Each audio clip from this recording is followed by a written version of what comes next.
दोस्तों, क्या आप जानते हो आखिर कौन था काकभूषुंडी और क्या था उसका रामायण से लेना देना।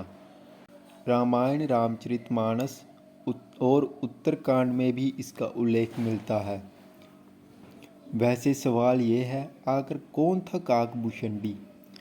कहते हैं श्री राम की सर्वप्रथम कथा शंकर जी ने माता पार्वती को सुनाई थी।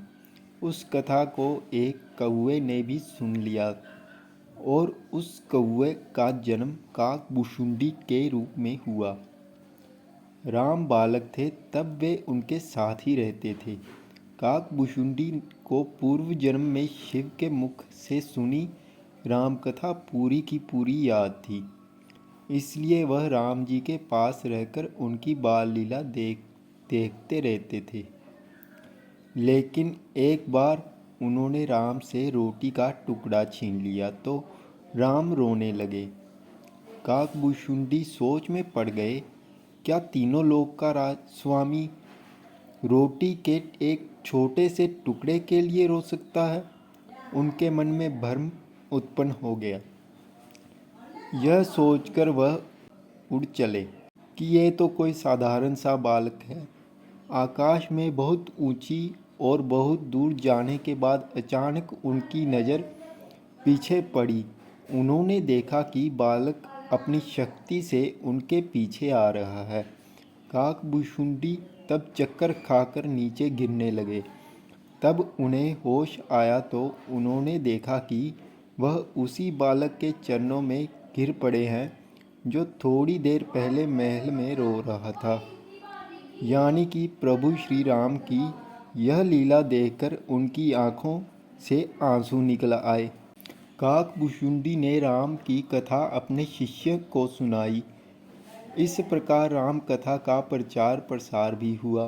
काकभूषुंडी इस कथा को भगवान गरुड़ देव से सुनते हैं और गरुड़ भगवान श्री यादव से, और कहते हैं कि वाल्मीकि को राम के वनवास लौटने के बाद नारद जी ने उन्हें सुनाया था। जब रावण के पुत्र मेघनाथ रावण से युद्ध करते समय जब श्री राम को नागपाश से बांध दिया, तब महर्षि नारद के कहने पर गिद्धराज गरुड़ ने नागपाशों के समस्त नागों को खाकर नागपाश के बंधन से मुक्त कर दिया था। भगवान श्री राम के इस तरह नागपाश से बच जाने पर श्री राम के भगवान होने पर गरुड़ को संदेह हो गया। गरुड़ का संदेह दूर करने के लिए नारद जी उन्हें ब्रह्मदेव जी के पास भेज देते हैं। ब्रह्मा जी उन्हें शंकर जी के पास भेज देते हैं। शंकर जी भी उनका संदेह दूर करने के लिए उन्हें काकभूषुंडी के पास भेज देते हैं। अंत में काकभूषुंडी जी ने रामचरित्र की पवित्र कथा सुनाकर गरुड़ जी के संदेह को दूर किया।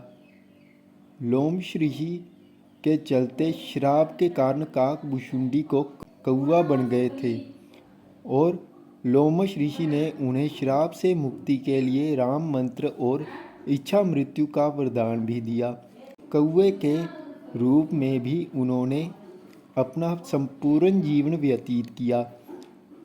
दोस्तों, कहा जाता है कि काकभूषुंडी जी ने काकभूषुंडी रामायण लिखी थी। अब ये भुषुंडी रामायण है क्या? इस कथा के अनुसार एक बार अयोध्या में अकाल पड़ा और काकभूषुंडी अवंतिका यानी कि उज्जैन के वहाँ से श्रोता थे। वहाँ पर जाकर वह एक वरीक की सेवा करने लगे। वरीक ने अपने यहाँ आश्रय दिया। एक बार जब वरीक भगवान शंकर की पूजा प्रार्थना कर रहा था तो काकभूषुंडी ने उनका घोर अपमान कर दिया। इस पर भगवान शंकर ने आकाशवाणी करके कहा कि तुमने अपने गुरु का निरादर किया है, इसलिए अब तुम्हें सर्प की अधम योनि मिलेगी। इस योनि के बाद तुम्हें हजारों बार अनेक योनि में जन्म लेना पड़ेगा।